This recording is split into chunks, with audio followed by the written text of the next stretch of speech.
Morning. Morning. Morning.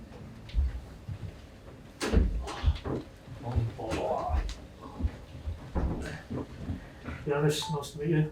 Welcome to England. Thank you.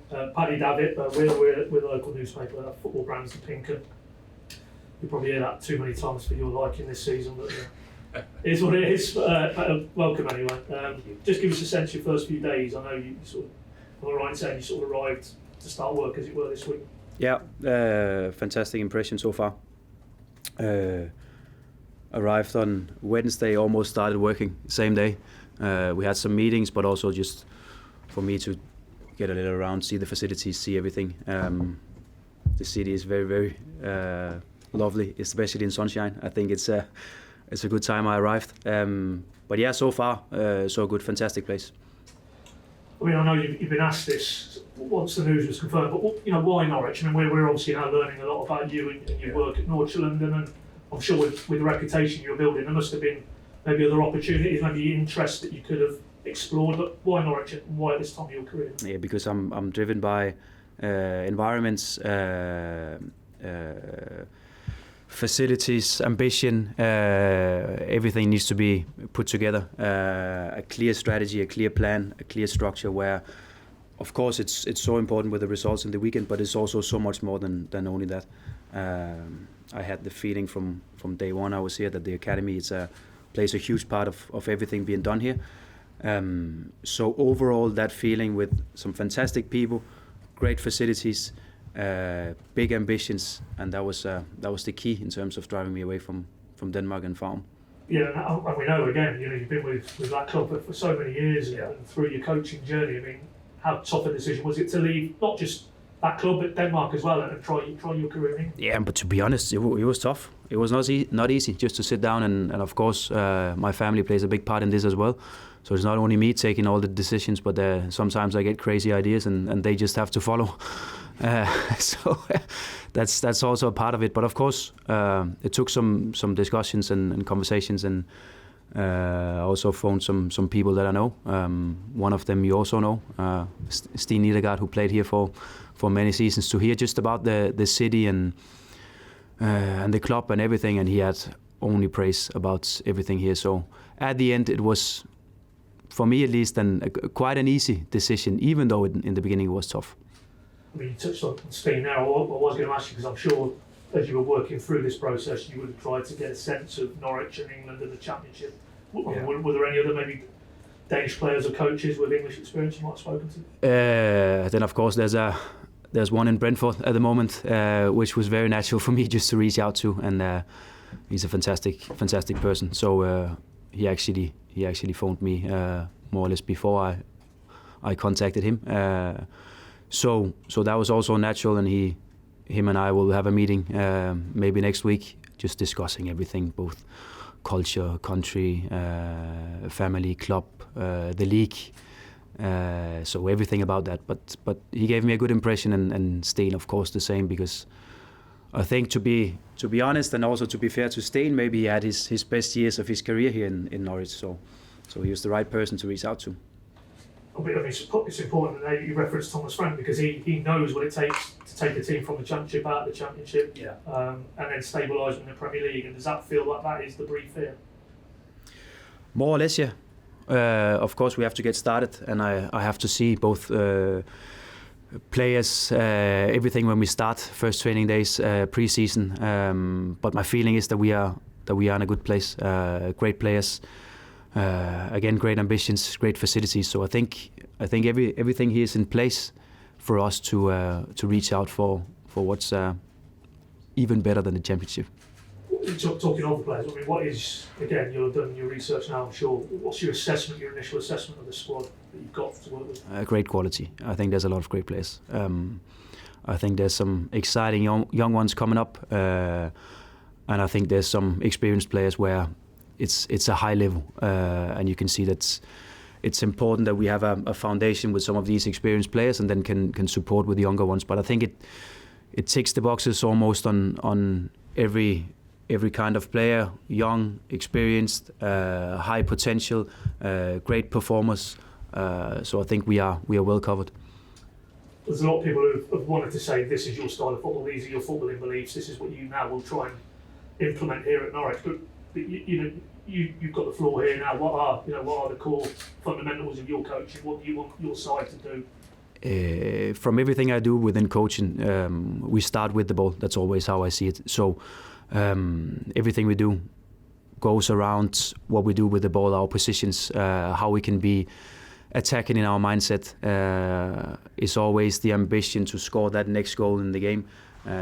But doing that, we need to be dominant on the ball. We need to be comfortable on the ball. We need to have great solutions to open up defenses so we can create chances and we can score goals. That's the headlines, and then of course with more details into that. Does it feel like because again you will have looked at maybe last season and the style of play, and does it feel like there will have to be a major shift this summer when you're working with the players, or more incremental maybe? No, I will not say so. Of course there will be a difference, and I hope also for you guys it will be obvious for you to see in the season, but it takes time as well. So we have to get started, and we also have to keep on building on some of the good stuff that have been made here. But yeah, I'm comfortable. I see players that are on a great level, and as I just said, I see experienced players, I see young players, but I see a lot of players that are comfortable on the ball. That they want to go forward, they want to attack, they have a high technical level. So I'm quite comfortable. We can start, and there will be changes, of course, and we'll play in a little bit different way from what you guys are used to see from Norwich. But I don't think it'll be that big a change from the beginning. I appreciate that obviously players here, there and everywhere. You've got some obviously off at the Euros. Have you had a chance to speak to any of the players? And if not, when you get them all together, start of next month, what will be the key messages you want to deliver when you first have those meetings? Yeah, but there's a lot. I haven't spoken to some of them yet. I think we reach out within the next couple of days, also with the respect for some of these guys being at the Euros and having their thoughts elsewhere, maybe, which is of course understandable. But no, the first meeting will be around the culture that we try to create, the environment that we have, how we train, how the day will look like, what we do, what the purpose will be from day to day, and of course eventually also how we're going to play and what the identity of the team will be. In terms of, inevitably, you come in and you've got a lot of things on your plate, but there will be attention on the window, the transfer window. Would you have had discussions with Ben in the process of before you took the job and now since? I mean, that we know Jose Godobi got that one over the line. Where do you see what you'd like to happen for the rest of this summer in terms of Norwich and your squad? Yeah, but listen, to be fair, I have a lot of conversations with this guy. He's more or less on top of my list in terms of phone calls, even more than my wife, I think. So of course a lot of conversations, but to be fair, I see great potential in the squad. So also for me as a coach coming in, I don't think it would be the right way to say, okay, we need this and this and this. I will give a fair chance to the players and see what we can do. And then, of course, the first game is in the beginning of August. So we also have time to see here in pre-season if there's something that we need to invest in. But to be fair to the players, I see great potential. So I actually prefer to start working with them instead of finding other players. Sure. And on that specific point, and I don't want to sit here and bombard you with this name, that name, but Adamina, there's an example of a player who went out, had a good loan at Celtic. Yeah. I think it's no secret that there may be a sense in Scotland they might like to do something this summer. But with him, with all these players, is it very much, no, I want to bring them into the building, have a look at them, make an assessment and take it from there? Yeah, and definitely also with that guy. Yeah, what do you make of him then? As a type of profile striker? He's an exciting player, and he's from here, and he's been in the club so many years, and can do dangerous stuff up front. He's fast. He moves well. Get into these areas in the box where you decide the games. So definitely, I will have a look at him. I think otherwise would be stupid. And on terms of the young players, Ben very clearly driven a process there where quite a few of them went out and got loan experience lower down the league. Yeah. Some players like Abu Kamara had very good successful loans, and one or two others.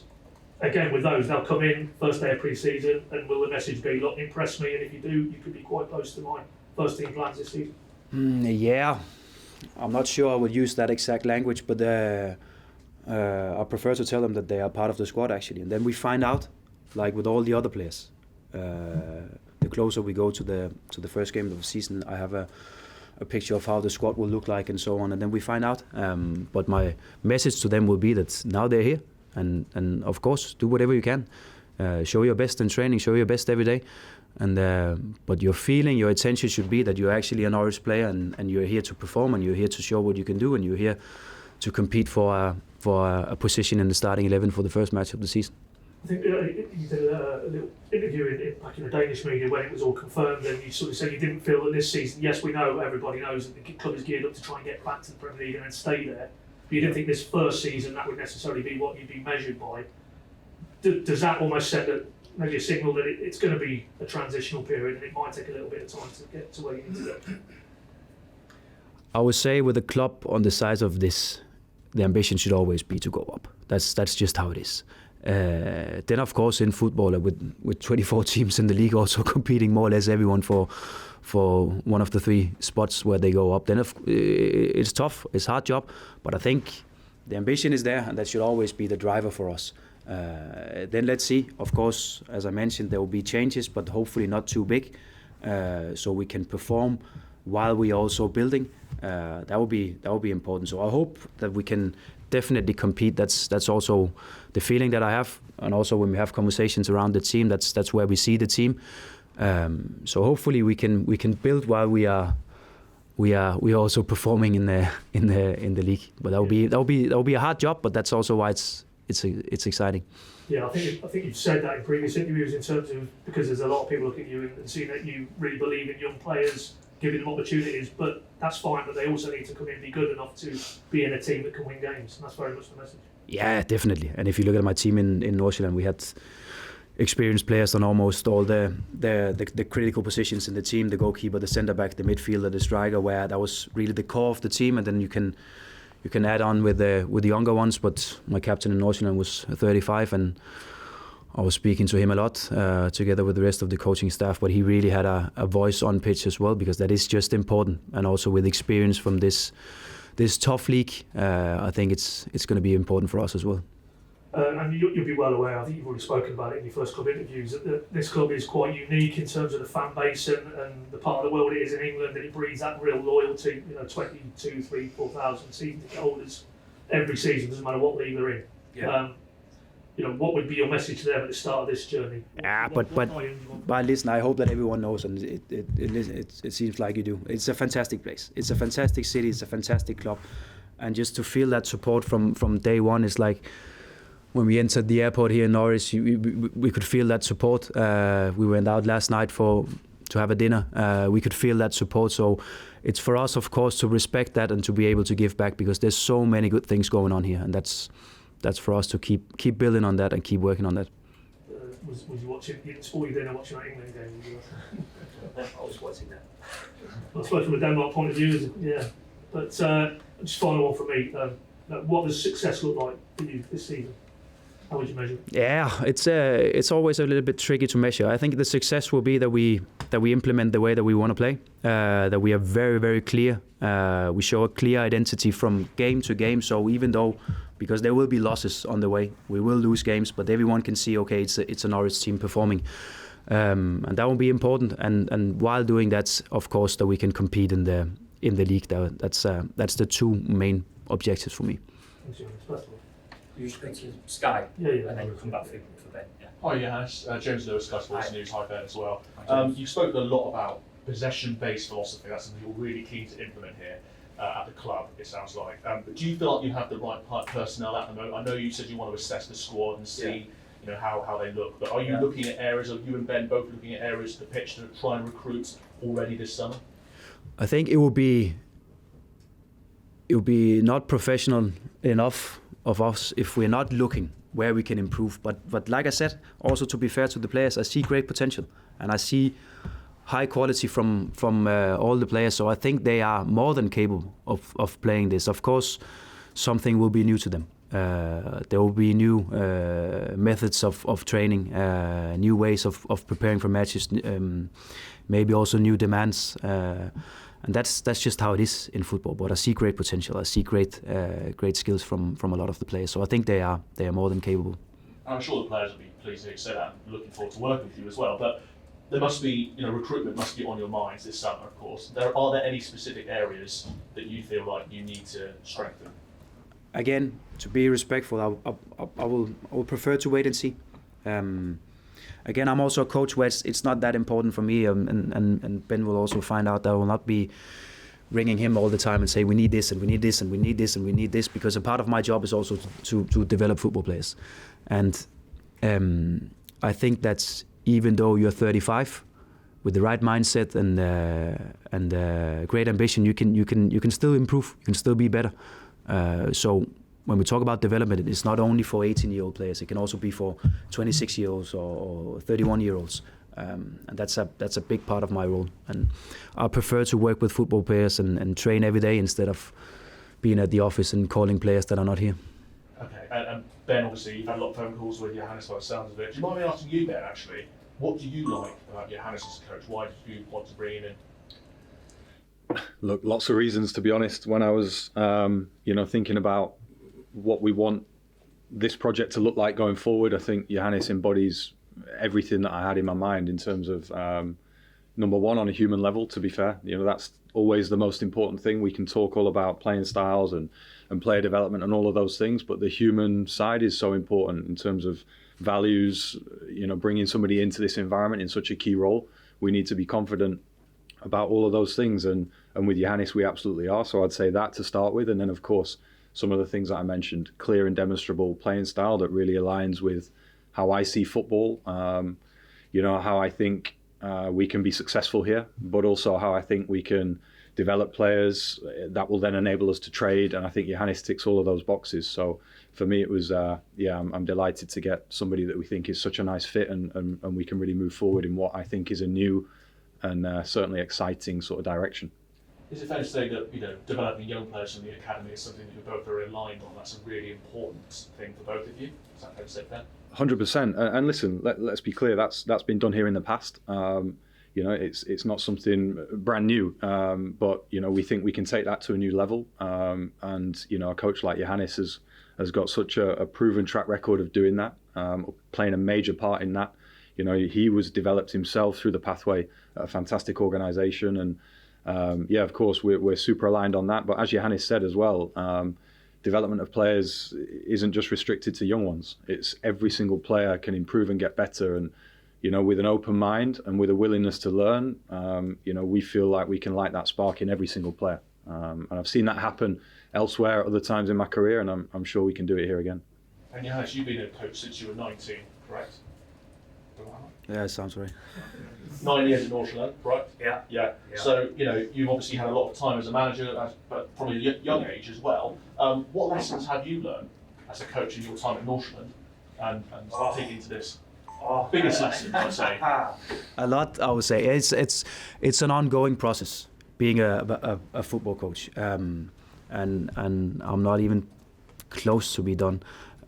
So many things to learn, but of course, especially when I arrived in Norwich, I found out, okay, the most important thing about being a football coach is the planning, is the structure, it's knowing where you want to go, and the method to go there. So you finally, at the end, can play the way that you wanna do that, and that requires a lot of preparation. It requires a lot of analysis, a lot of talks with the players, a lot of hours, I think. So. That's a big part of it, but I learned a lot, and I will still continue to learn, because that's also the way that I am. I'm curious, and some will say maybe never really satisfied. So there's always room for improvement. There's always details to dig into, so we can become as good as possible. And do you have any sort of inspirations as a manager? I know guys talk about Thomas Frank, obviously with the Danish league, but are there other coaches that you look at? Yeah, obviously he's done fantastic over here, and then some of these guys, where I tried always to find some clubs where they were maybe on the same level as where I came from. It's so easy to be carried away with, some of these clubs with a lot of money and these places. So I try to find some of these managers where they can actually do something with a little bit less. So I think Sarri, when he was in Napoli, was fantastic. Spalletti did fantastic as well. Ten Hag in Ajax was doing fantastic job. So I like to be inspired, and I try to watch as much as possible. So to find inspiration, but I try to find these places where they have to do a little bit extra, and they have to do a little bit different to compete. Did you speak to any coaches, maybe in the Premier League or in the Championship, before you decided to take this job? No, not really. I've been speaking to Thomas Frank, of course, and that's it. And then other coaches from Denmark with experience from abroad as well, but not specifically the Premier League. Also, not that many Danish managers so far in history in the Premier League and Championship. And what sort of structural ideas and sort of things are you both working on at the moment going into the new season? What are the priorities for you, first of all? Yeah, first of all, planning around pre-season, how we're going to train, how the day will look like, what the purpose will be for us here in the beginning, to implement the style of play from day one, because that will be important for us. There's a 6 weeks pre-season, which is, in my opinion, it's okay time, and we have the time to work with the players. But it's also important that we start from day one. So at the moment, it's planning around how we train, what the purpose will be from the first training day, and how we build on that style of play throughout the week, so we can be as competitive as possible when we start the first game of season. And Ben, you've had a lot of phone calls with Johannes. Can you tell us any of those interesting chats that you've had? Anything about new signings, potentially? Any areas to look at? I know Johannes says he wants to concentrate on the current squads, but that's something that obviously you'll be looking at quite closely, obviously. No, of course, and look, that's always the balance for us. Like Johannes said, you know, we always want to be better, and I certainly wouldn't be doing my job if I wasn't constantly looking at how can we improve what's out there. But at the same time, you know, we're crystal clear. We've got a lot of quality here in the building. There's zero doubt about that. We're excited about what we can do with this group. There's so much talent in there. Like Johannes said before, we've got lots of different types of players, different age profiles, real quality, real experience, players that have played at the absolute top level. You look now, the number of players that we've got away competing at the highest level for their international side. So, yeah, it's always a balance. Of course, there's some areas that we're looking at, but it's so important. You know, Johannes hasn't had a first session yet. He needs to get in there and feel and see these players, and of course that's going to play a part in decisions that we may or may not make.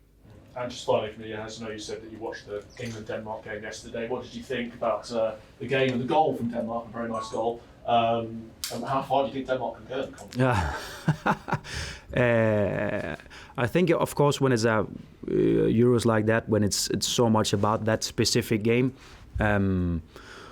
I think we can go far, but of course it also requires a little bit of luck, and that's just how it is. I think we performed well yesterday, where there was some discussion around the first game and so on. But I think yesterday was a good performance, and I think that gives us a little bit hope for the last one in the group stage, and hopefully we can make it. And then, you know, when you are there and it's knockout stage, then everything can happen. But I see great potential in the squad, so I hope that we can have a great summer.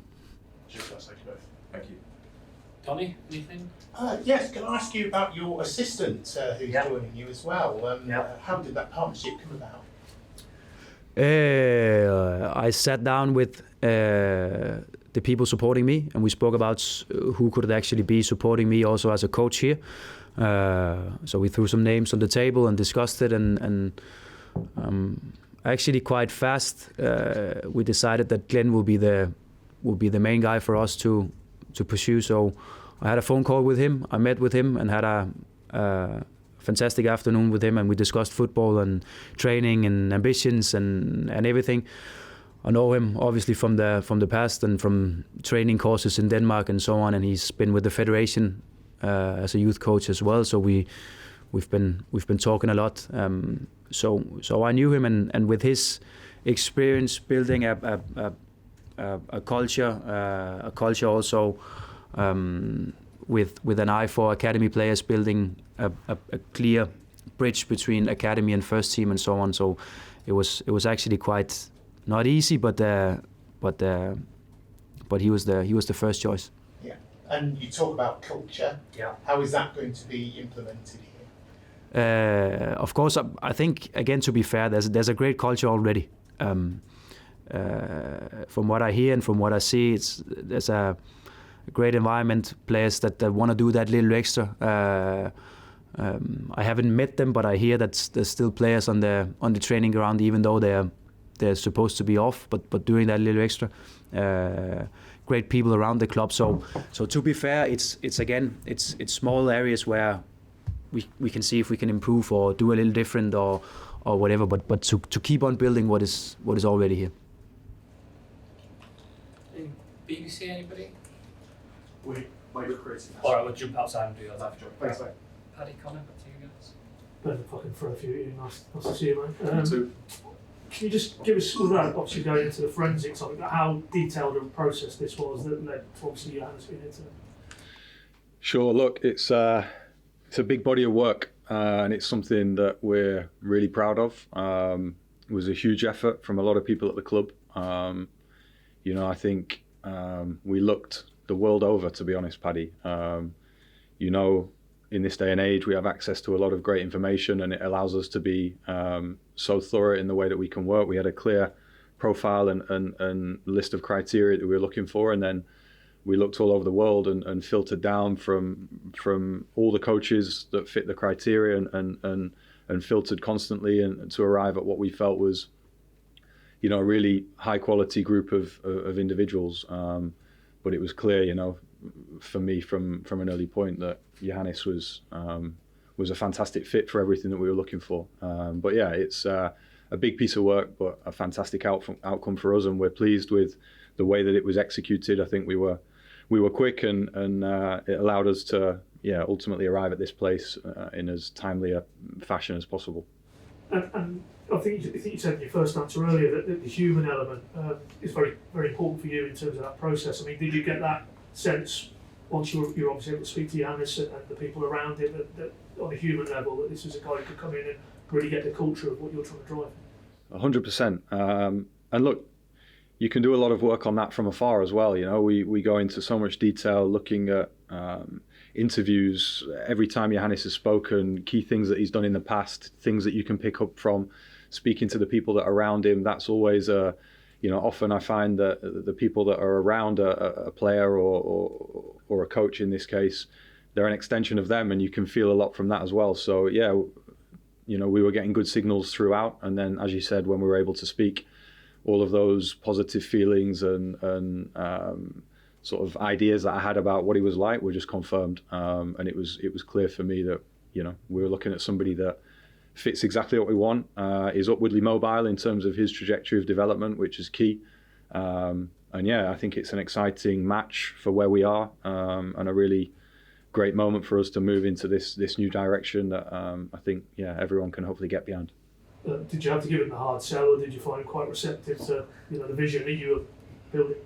No, look, I think we're really proud of our club, and I think, to be honest, it's like Johannes said, it's a big club. It sells itself in many respects. Of course, for any head coach, it's important for them to hear clarity around our vision, our direction of travel, the structure, the stability, all things that this club, I think, can speak really proudly of. So yeah, I think I didn't have to sell too hard, but at the same time as well, I think it's important that I can give Johannes clarity as well as everybody else in terms of the way that we want to move. But yeah, I felt quite quickly that the feelings that I had around Johannes being a great match here, I felt that they were reciprocated, and that's what you always want in any relationship, right? Yeah. Can you permit me just ask you one about making that change? Because it's the first time we've spoken to today. I mean, you talked again today. You talked when obviously you made the decision to part company with David, that you felt you needed to go in a different direction. I mean, did you just feel over the 6 months or so you were working with him that maybe in those key areas that alignment wasn't quite there with David? Yeah, look, David's a fantastic head coach. There's no doubt about that. He's a fantastic person, and he's a fantastic head coach, and what he's achieved in his career speaks for itself. But I think where we are in our journey and our evolution in this club, I felt we needed something new and a little bit different in terms of playing style, in terms of pathways, openness, developing youth players, really giving a platform to some of the talent that we've got in our environment. So yeah, in respect of those things, I felt that something different was required. I spoke at the start when I first arrived at the club. The kind of football that I enjoy, my ideas of the game, that doesn't make them right, but that's kind of, I guess I'm a product of the environment I spent a long time in, and that's the kind of football that I like to see, and I think it aligns really well with where we want to go as an organisation, right from the top, from ownership all the way down. I felt there was a little shift needed, and like I said, I think Johannes embodies exactly the direction that we want to move. We know the model. It's very clear in terms of it's a self-financing proposition. You've spoken again today that one of the key attributes from Johannes is he can develop players, and then ultimately, maybe in the shorter to mid-term, it's your first team, but then you might need to trade. I mean, moving back to this window, are you in that cycle? Do you need to sell? Do you have to sell this window? Look, there's always pressure on us here because that's, like you said, that's our model. Whether we have to or we don't, we want to. That's what we define as success as well. Of course, we always want to build a team that can win games and get promotion, and that's of course always going to be the ambition. But as well as doing that, in order to be sustainable, we have to trade. So we put pressure on ourselves to do that, and every summer's no different in that respect. That's kind of where we are, and of course lots of conversations ongoing at the minute. But it's so important that Johannes gets that chance to look at the squad and evaluate as well, and we'll be speaking as we do continually all the way through the window. We know Johannes has mapped out again today. He wants to look at all the players he's got, bring them into the building, and make his own assessments. So how would that situation evolve? If there's, we all know who the players are who might attract interest this summer. The Rose, the Sargents, the Saras. But if he came to you in the course of this pre-season and maybe was keen to work with these players, how would those discussions work within the backdrop of self-financing model? They're the conversations that happen between a head coach and a sporting director every day. That's what it is. The dynamic between these two roles is so important. We do that on every level, whether it be around players, whether it be around pre-season plans, whether it be around our environment, changes we may or may not want to make. That's always the way that we work. Our relationship here is about trying to push each other, challenge each other. We want to get better. As ever, it would just be a conversation and ultimately trying to arrive at what we think is the best thing to do for the organisation. Can I just ask you, what a young player, because there is a contract situation now at Carrow. Is there any update there? Is there a sense that we might be able to get on the same page with the player? Yeah, look, it's nothing's done yet, so I think it would be remiss of me to talk too much about it. But we're in a really good place. I think there's a few details still to finalise, but I'd like to think that we'll get to where we all want to be on that one sooner rather than later. And just because it popped up yesterday, a report about Andy Hughes and potential Premier League interest that may have been contacted. Can you just give any clarity around his situation? Again, similar to the last question, nothing is done. There's still conversations ongoing around that. But what I would say is, Andy's a fantastic person for a start and a great coach. He's somebody that we value a lot here. He's played a big part. He's done fantastic work. And look, if something does get finalised, he would go with absolutely our very best wishes. But we're not there yet. But again, let's see how things develop in the coming days. Okay, obviously we're at the hypothetical stage still. Maybe it's one for Johannes, but would that necessitate maybe changing your backroom team a little bit? Would you have to bring somebody in if he went? We'd look at it, of course. Like I said, Andy adds a lot of value. Everyone can see the season just gone, the impact that he made around set pieces. So yeah, absolutely. If we get to that stage, then we need to have a conversation around how that looks. But yeah, I think it would be highly likely that we'd look to add something there. But again, it's not even happened yet. So we need to just let things play out and then react from there. A couple more if I can, but I thought it was quite interesting on the behind the scenes video with Cordoba. You turned to him and said that you've been in 6 months and it felt like you've been here 3 years. I mean, can you assess your rate of progress in that period of time? Yeah, look, it's an intense role, right? There's a lot of focus on the club, and yeah, I mean, when I look back now at mid-November when I joined, which was a little over 7 months ago, it feels a long time. A lot has happened. Things change quick in this game. It's an intense league. I saw that myself. I think when I signed the contract to join this club, we were maybe 5th in the league, and by the time that I walked through the door, we were 17th. So you get a sense there of how fast things can change. And then, of course, to make the finish that we made was fantastic. So lots can happen, which makes it feel like you've travelled a long way in what can sometimes be a short time. But what I would say is, been in the building now just over 7 months, but this is a really exciting step that really feels like the start for me. Just a very final point. That said, and Johannes was very clear today, this next season isn't a transition one. It's not internally being looked at that way. You want to win games. You feel you've got a group of players who are good enough to be in and around that conversation. But underpinning that, is it a little message that maybe patience might be required to the fan base? Yeah, of course. Look, we're going to try and make a lot of changes in terms of playing style, the way that we want to implement a structure that we think can set us up better to achieve what we want to achieve in terms of performances and results, but also in terms of developing players. And that takes time. It's not easy to do. There's not loads of coaches out there that can do it well. And the reason for that is because it's difficult. So listen, I've lived through that in my previous club where things can take time and with young players, for example, we know that there's always challenges, there's inconsistencies in performance. That's what comes with the territory of trying to develop players, trying to implement an ambitious sort of style of play with a high level of control. So yeah, of course, we're ambitious. We feel like we've got a group that can win and hit the ground running, but also we understand that there's going to be bumps in the road. And I'd like to think that everybody else can understand that too. And our responsibility is to build a team and show a team on the pitch every week that people understand what we're doing, they can relate to, there's an identity there, and hopefully that'll allow people in those difficult moments to afford us that patience, because at least they'll be able to see and feel something, and that's so important, and that's our responsibility. We take that so seriously, and that's what we're focused on every day to deliver.